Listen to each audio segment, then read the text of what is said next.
orang saleh Allah ikut sertakan. Dikisahkan tadi barusan ada seorang dia maksiatnya sudah kita katakan membludak, bahkan dia membunuh orang 99.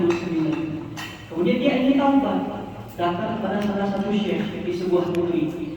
Datang kepada salah satu syekh bilang, "Ya syekh, anak ini sudah membunuh 99 orang. Kira-kira anak dibunuh pintu taubat gak sama Allah?"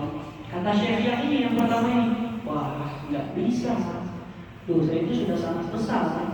Fatal sudah ini tidak dapat taubat dari Allah." Maka sama orang ini digenapi jadi 100. Syekh itu dibunuh, genap 100. Cuman subhanallahnya orang ini masih ada keinginan untuk taubat. Akhirnya dia pergi lagi ke satu syekh. "Ya syekh, anak ini sudah bunuh barusan genap 100 orang. Anak mau taubat. Kira-kira Allah bakal terima taubat anak enggak? Dan bagaimana cara anak bertaubat?" "Oh begitu ya," kata syekhnya. "Ya ente pergi ke negeri sana. Di sana ada fulan bin fulan, ente minta arahan dan pandangan dia agar ente bisa taubat masuk." Maka seorang yang ingin bertaubat ini yang telah membunuh 100 orang berjalan menuju negeri yang disebutkan oleh syekh yang kedua. Di dalam perjalanan ternyata meninggallah orang yang ahli maksiat yang ingin taubat. Ketika dia meninggal, malaikat debat, malaikat rahmat sama malaikat adab debat. Kata malaikat adab, "Ini bagian aku yang akan membawanya untuk diadab karena dia telah membunuh 100 orang." Kata malaikat rahmat, "Boleh, tunggu dulu, nggak bisa. Orang ini ada keinginan taubat sebelum dia meninggal. Ini bagian aku membawanya menuju rahmat." Debat tidak selesai, maka turunlah perintah Allah Subhanahu wa taala kepada dua malaikat ini untuk mengukur posisi jasad si mayatnya jenazah orang ini dengan posisi negeri yang akan dia tuju untuk bertaubat. Ketika dihitung ternyata jasadnya lebih dekat kepada negeri yang akan dia tuju untuk bertaubat, yang dikatakan hanya sejengkal. Maka mereka melapor kepada Allah, "Ya Allah, ternyata jenazahnya dia posisinya lebih dekat dengan negeri yang dia ingin taubat di situ." Maka kata Allah, sebab jasadnya dekat dengan posisi negeri tersebut, malaikat rahmat yang bawanya. Nah, disinilah cerita ini disimpulkan oleh Imam Ali bin Muhammad al-Habsyi di dalam qasidahnya. Bagi mereka yang dekat dengan golongan orang-orang saleh, para wali, para ulama, walaupun orang itu bukan ahli ibadah, namun Allah akan ikut sertakan orang tersebut bersama mereka. Dan adapun qasidah ini ceritanya dikarang oleh Imam Ali bin Muhammad al-Habsyi tatkala beliau mengkhitab berbicara kepada Al-Habib Abdurrahman bin Muhammad al-Habsyi. Habib Abdurrahman bin Muhammad al-Habsyi ini ketika itu baru datang dari Surabaya. Di mana kita ketahui murid Imam Ali al-Habsyi yang pertama kali safar dari Hadramaut Surabaya itu Habib Muhammad bin Idrus al-Habsyi yang ada di Ampel. Nah, Habib Abdurrahman juga waktu itu menyusul. Singkat cerita, pulanglah Habib Abdurrahman bin Muhammad al-Habsyi ini ke Hadramaut berjumpa dengan Imam Ali al-Habsyi yang di mana Imam Ali al-Habsyi ini memiliki rutinan Maulid Akbar yang dilakukan di tempatnya beliau, kemudian juga sekarang yang ada di Anisa. Cuma di zaman itu sama sultan atau pemerintah diberhentikan, tidak boleh lagi. Cuman subhanallah, muridnya beliau yang ada di Surabaya, Habib Muhammad bin Idrus al-Habsyi, tetap melaksanakan hal tersebut. Sehingga Imam Ali al-Habsyi mengatakan kepada Habib Abdurrahman, "Ya Abu Umar, wahai saudaranya Umar." Itu kan awal qasidahnya. Maksudnya saudara Umar karena Habib Abdurrahman punya saudara yang bernama Umar. "Ya Abu Umar," kata Imam Ali al-Habsyi, "wahai saudaranya Umar, ketahuilah bahwasanya orang yang dekat dengan orang-orang saleh, Allah akan dekatkan dia, Allah akan gabungkan dia dengan orang-orang saleh tersebut. Dan ketahuilah bahwasanya perkumpulan yang dilakukan oleh Muhammad bin Idrus al-Habsyi itu taqa al-karamah lil muhib wal habib wal muhib, lil muhib wal habib, akan turun kepadanya kemuliaan lil muhib, kepada pecintanya, yaitu Habib Muhammad bin Idrus al-Habsyi, pecinta al-Habib Al-Imam Ali bin Muhammad al-Habsyi. Kemudian beliau melanjutkan di dalam bait qasidahnya, memuji Nabi Muhammad SAW yang beliau ibaratkan kita ini sekarang memiliki bulan purnama, ma'anul qamar ma kita memiliki bulan purnama yang sinarnya tidak akan lenyap dan tidak akan sirna. Itu kesimpulan daripada ceramah atau faedah yang disampaikan oleh Sayyidina Nabi Muhammad SAW.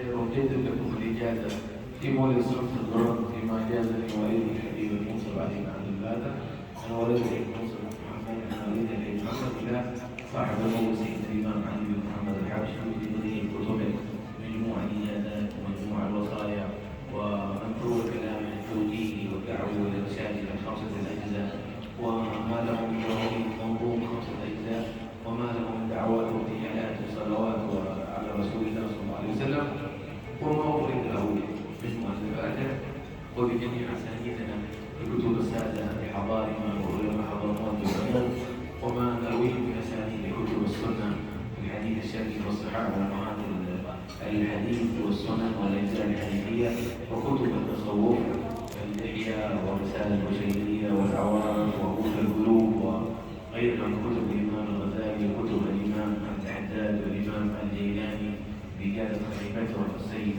صاحب المدينة الشيخ عفيفي ومن أجازنا من بقية أشياخنا في حضرموت والحرمين ومصر والشام كلهم بما أجازوا بكل علم مقبول ومعقول بما صح في ذلك أجزتهم إن شاء الله.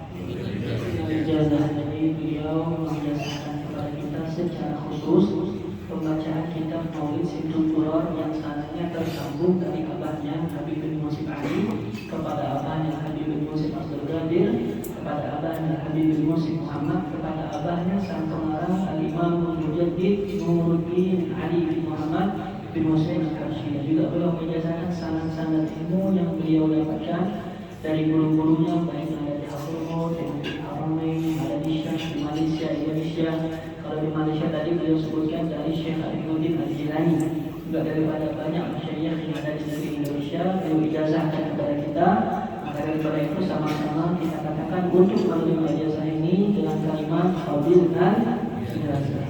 أوصيكم بما أوصوت به من ملازمة الزراعة القرآن بما ييسر اليوم ولو آيات منه فإن لم يكن نظر فالحفظ الصور الباطلة ياسين الإخلاص المعوذات آية الكرسي فلا يمر يوم إلا وتعهدت القرآن نظرا أو حفظا بما تيسر فإنه نور وسر الإيمان كثير من الناس وقال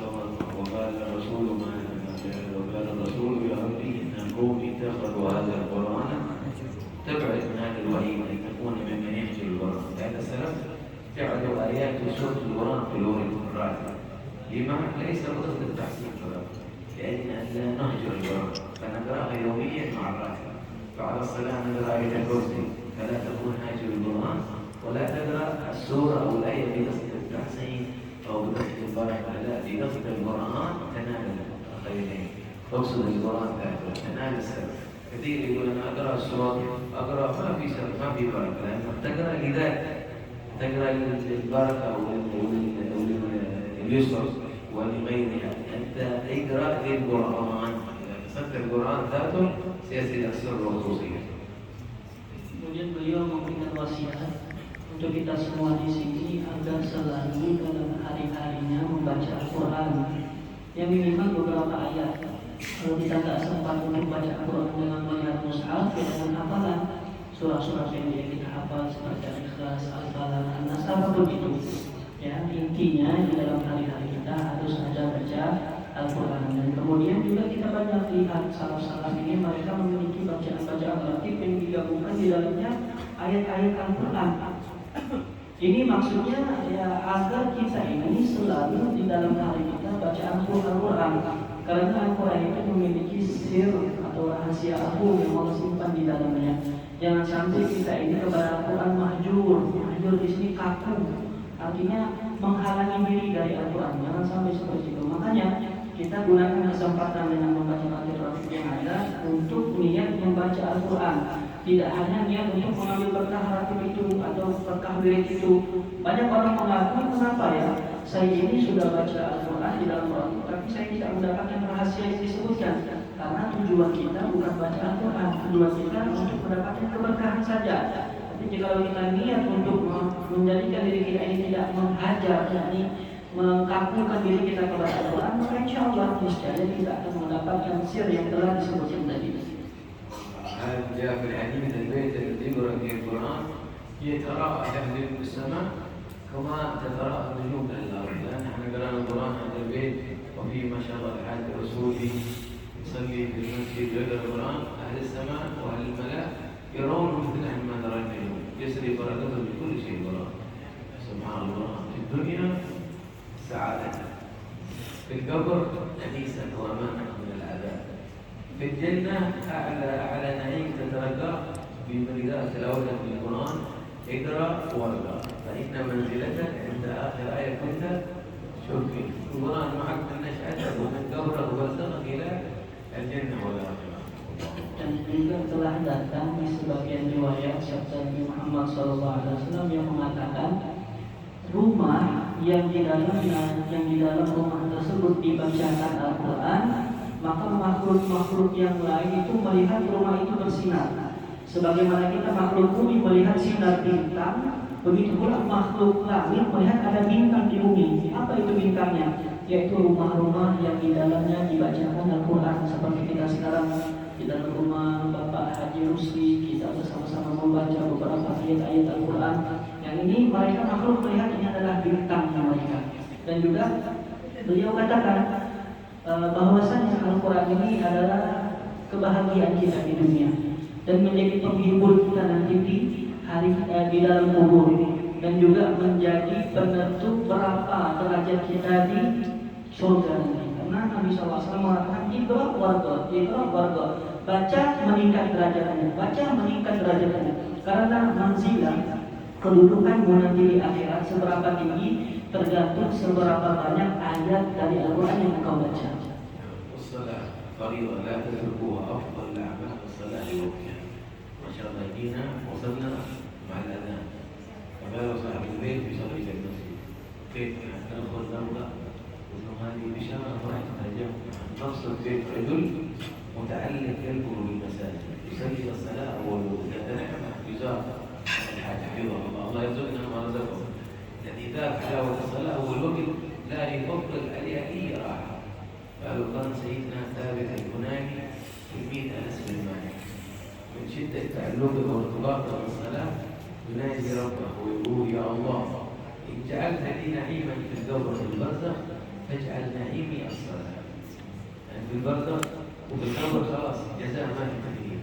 فيقول يا رب أنا ما أريد نعيم، أريد أن أرضى وأصلي، لأنه ذا حلاوة الصلاة ومعنى معاني قول النبي صلى الله عليه وسلم فرحنا بها يرتاح يا رسول الله صلى الله عليه وسلم. فرحت الله يبارك في يزيدنا ويرزقنا ما رزقه علينا. سألوه ايش الحال والنعمة يعيش والانشراح؟ يقول لكم شيء لا يعرف ولا يوصف، لا يعرف ولا من جرب ولا. Dan wasiat berikutnya untuk kita yaitu sholat lima waktu. Laksanakanlah sholat lima waktu itu tepat pada waktunya dan di masjid. Beliau menyatakan kami senang gembira ketika datang bertamu ke rumah ini, ternyata yang punya rumah lagi keluar sholat di masjid.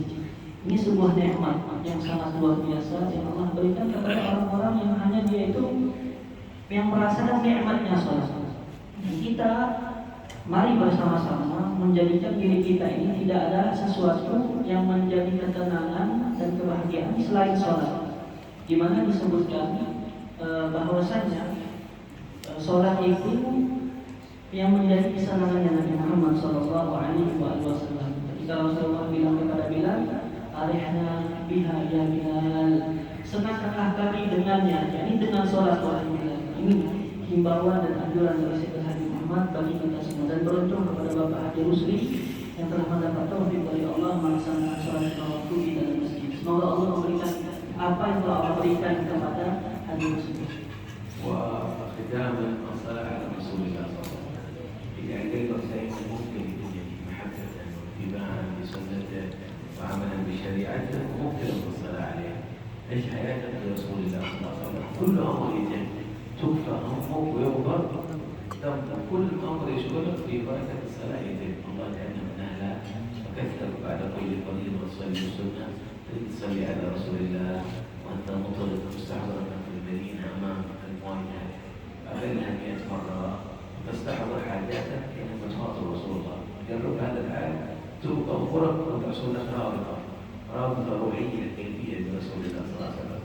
Dan terakhir wasiatnya yaitu bagi kita untuk memperbanyak salawat kepada Rasulullah Sallallahu Alaihi Wasallam, dibarengi dengan menghidupkan sunnahnya, meneladani akhlak-akhlaknya. Karena kita jikalau ingin bahagia, dosa diampunkan, sumpah dihilangkan, hanya dengan salawat kepada Rasulullah. Karena Nabi mengatakan, tukfa amruk wa yu'tun dambuk. Kesusahan kau dihilangkan, dosamu dihapuskan. Coba kita setiap selesai sholat, sudah selesai sholat, duduk, tundukkan kepala, pejamkan mata, baca sholawat minimal 100 kali. Sambil bayangkan di saat itu kita sedang berada di hadapan makam Rasulullah SAW, dan bayangkan hajat-hajat yang kita inginkan. Insya Allah, jika kita melakukan itu dengan rutin dan lillahi ta'ala, maka Allah akan kabulkan hajat-hajat kita. Subhanallah. الله يتأكدنا وأعطيكم إجازة تلقاها سيدنا الجيلاني عن الخبر مباشرة، وكانت الشيخ عبد العزيز الدباغ الشيخ عبد العزيز الدباغ صاحب الإبريز تلقاها عن الخبر عليه السلام، وكان السبب الفتوح، وجرب بما لزمها حتى وقضى الله أمره وفتح عليه وإلى هذا. اللهم يا ربي بجاه سيدنا محمد بن عبد الله صلى الله عليه وآله وسلم اجمع بيني وبين سيدنا محمد بن عبد الله في الدنيا وفي الآخرة. اللهم يا رب سيدنا محمد بن عبد الله صلى الله عليه وآله وسلم اجمع بيني وبين سيدنا محمد في الدنيا قبل الآخرة. قدر ما تستطيع فيها سرعة في البداية ثقيلة أشبه الصيغة الإبراهيمية بثقل حالها وسرعها، وبعد تزيد فيها سرعة دينها فيما جازنا سيدنا عن الإمام الحبشي أن يروي عن الشيخ عبد العزيز الدباغ إلى الخضر عليه السلام. Kemudian beliau memberikan ijazah amalan sebuah bacaan yang dimana sumbernya daripada Syekh Abdul Aziz yang memiliki kitab Al-Ibriz. Beliau berjumpa dengan Nabi Khidir alaihissalam dan memberikan bacaan ini kepada Syekh Abdul Aziz. Yani jika kita amalkan bacaan ini, maka Allah akan berikan futuh dalam segala hal, tidak hanya dalam ilmu, dalam pekerjaan, dalam rezeki, dalam jodoh bahkan. Adapun bacaannya adalah Allahumma ya Rabbi bijahi Sayyidina Muhammad ibn Abdullah sallallahu alaihi wa alihi wasallam ijma' baini wa baina Sayyidina Muhammad ibn Abdullah fid dunya qabla akhirah. Kita baca sebanyak mungkin. Kalau kita ingin memulai di hari kita dengan memperbanyak salawat, salawat yang pertama dibaca itu adalah salawat Ibrahimiyah. Mulai dari situ, sisanya terserah mau pakai sewat apa aja. Kalau bisa pakai sewat yang tadi, Allahumma ya Rabbi bijahi Sayyidina Muhammad bin Abdullah sallallahu alaihi wasallam ijma' baini wa baina Sayyidina Muhammad bin Abdullah fid dunya qabla al-akhirah. Baca sebanyak-banyaknya, insyaallah Allah kabulkan hajat, Allah kabulkan keinginan. Itu beliau ijazahkan, saatnya tersambung kepada Imam Al-Habsyi, kepada Syekh Abdul Aziz Al-Dabbagh, kepada Nabi Khidir alaihissalam. Kita terima dan katakan qabilna. الوالدان أبوك وأمك إن تغفل عنهما كما ذكر دائما أشد وأصعب ابتلاء على الإنسان في هذه الحياة أن يبتليه الله بعقوق الوالدين وعصيانهما ومغالبتهما. هذا أشد وأقوى اختبار يمر الإنسان في حياته. الله لا يبتلينا وإياكم، يرزقنا برهم والله تعالى وافتحنا أحسن إليهم تودد عليهما واهتم بشؤونهما الخاصة فيهم السعادة وعدم الشقاء في بر الوالدين. Kemudian jangan lupa kedua orang tua, ibu, bapak, senangkan mereka, bahagiakan mereka, taati perintahnya, turuti apa yang diinginkan. Jangan sampai kita melakukan hal sebaliknya, kurang ajar, bikin mereka kecewa, bikin mereka marah. Sehingga Habib Muhammad di setiap majelis selalu mengatakan, bala musibah, ujian yang paling besar Allah kasih kepada seorang hamba ketika dia kurang ajar pada orang tuanya. Karena kita sudah mengetahui bersama ridhonya Allah tergantung ridho kedua orang tua. Murkanya Allah tergantung murkanya kedua orang tua. Sebanyak apapun ibadah yang kita lakukan, sering hadir majelis, banyak salawat, tapi orang tua sedang murka sama kita, maka percuma amal ibadah tersebut. Daripada itu, Allah fi kulli wahid. Perhatikan kedua orang tua. هذه الوصايا السبع دائما يؤكد عليه فيها شيخنا الوسط القرآن وسنة النبي صلى الله عليه وسلم ومحبته وبنت العباس فريضة الصلاة أول الوقت الصلاة على رسول الله صلى الله عليه وسلم واتبع من عقوق مخالفة الوالدين والمحبة للمسلمين جميعا والمسامحة لهم والرحمة لهم. سبع هذه وصايا فيها النجاة في الحياة يظهر كل توفيق الله يوفقنا وإياكم تعيش سليم وصدق تسامح ترحم الناس والبهائم والصغير والكبير وتعفو وتصلح.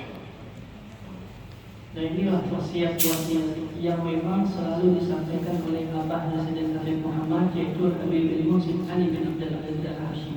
Yang pertama tadi untuk selalu membaca Al-Quran dalam hari-hari kita. Yang kedua menghidupkan sunnah Nabi Muhammad SAW. Yang ketiga sholat tepat pada waktunya. Yang keempat memperbanyak salawat kepada Nabi Muhammad SAW. Yang kelima berbakti kepada kedua orang tua. Dan yang keenam yaitu menjadikan hati kita ini saling bersih, hati yang pemaaf, hati yang sabar. Jangan sampai di hati kita ada dendam, ada dengki, ada benci sama seorang pun, jangan sampai. Dan kita sebarkan kasih sayang, mengasihi yang kecil, menghormati yang tua, merahmati semua makhluk Allah, baik manusia ataupun hewan-hewan. Jangan sampai kita ini menjadi orang yang dendam. Walaupun kita dicaci, dimaki, dicela, difitnah, nah kita maafkan, kita ampunkan. الله يوفقنا وإياكم ويجعل خير يا رب قلبنا وأختم بسماع الحديث المسلسل بالرحمة وحديث الأولية والمحبة الذي سمعت عن كثير من مشايخنا ينتهي إسناده إلى سيدنا عبد الله بن عمرو بن العاص قال قال رسول الله صلى الله عليه وآله وصحبه وسلم الراحمون يرحمهم الرحمن تبارك وتعالى يرحموا من في الأرض يرحمكم من في السماء. Dan beliau menutup dengan memperkenalkan sanad hadis al-musalsal bil awaliyah atau al-musalsal bil rahmah kepada kita semua. Yang dimana sanad hadis ini tersambung sampai kepada sahabat Sayyidina Abdullah ibn Amr ibn al-As yang mendengarkan sabda Nabi Muhammad SAW yang berbunyi Ar-Rahimuna yarhamuhumur rahmanu tabaraka wa ta'ala. Orang yang mengasihi akan dikasihi oleh Allah yang Maha Pengasih. Irhamu man fil ardi. Kasihilah semua makhluk yang ada di muka bumi. Yarhamkum au yarhamukum. Bisa dengan sukun ataupun dhammah. Yarhamkum au yarhamukum man fis sama. Niscaya engkau akan dikasihi oleh makhluk-makhluk Allah yang ada di langit. والحديث المسلسل بالمحبة الذي ينتهي إسناده سيدنا معاذ بن جبل قال له رسول الله صلى الله عليه وسلم يا معاذ إني أحبك فلا تدع أن تقول بدور كل صلاة اللهم أعني على ذكرك وشكرك وحسن عبادتك. Kemudian hadis yang kedua al-musalsal bil mahabbah, yang dimana hadis ini tersambung sampai kepada sahabat Sayyidina Mu'adz bin Jabal yang mendengarkan sabda Rasulullah SAW yang mengatakan, Ya Mu'adz ini uhibbu, wahai Mu'adz aku cinta kepadamu. Janganlah kau tinggalkan setiap selesai melakukan salat untuk membaca doa Allahumma a'inni ala dzikrika wa syukrika wa husni ibadatik. Ya Allah, bantulah aku untuk berzikir menyebutmu, bantulah aku untuk bersyukur atas nikmatmu, dan bantulah aku untuk beribadah dengan baik kepadamu. نقول جميعا نستغفر الله. Katakan semua Astaghfirullah, Astaghfirullah. Astaghfirullah, Astaghfirullah. Astaghfirullah.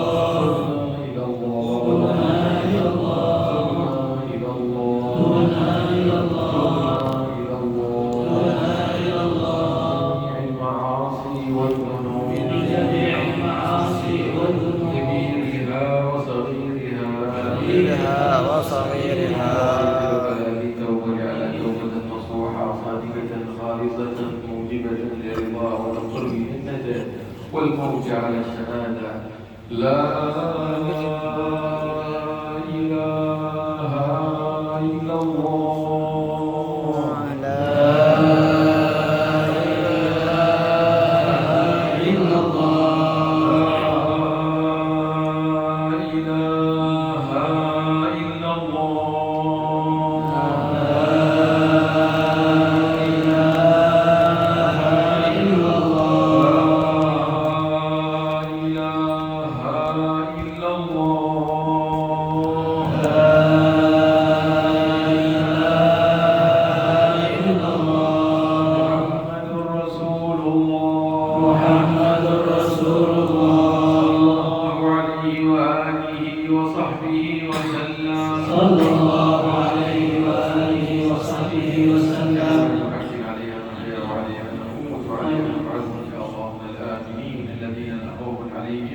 ولهم يحزنون. وصلى الله على سيدنا محمد وعلى اله وسلم. والعفو منكم واسمع منا ودعاء لنا.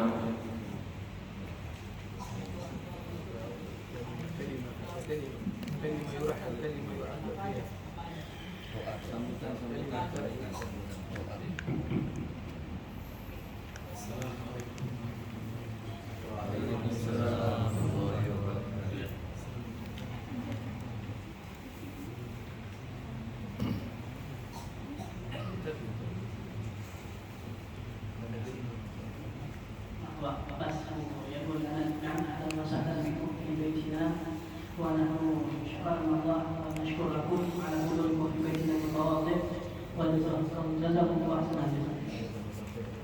فرحنا برؤيته. نعم يعني. نلتقي هنا وفي حضرموت وفي المدينة وفي الجنة إن شاء الله. إن شاء الله kita ketemu di sini di Hadramaut tersambung sampai ketemu di surga. Amin. برخصة نستأذن. Izin.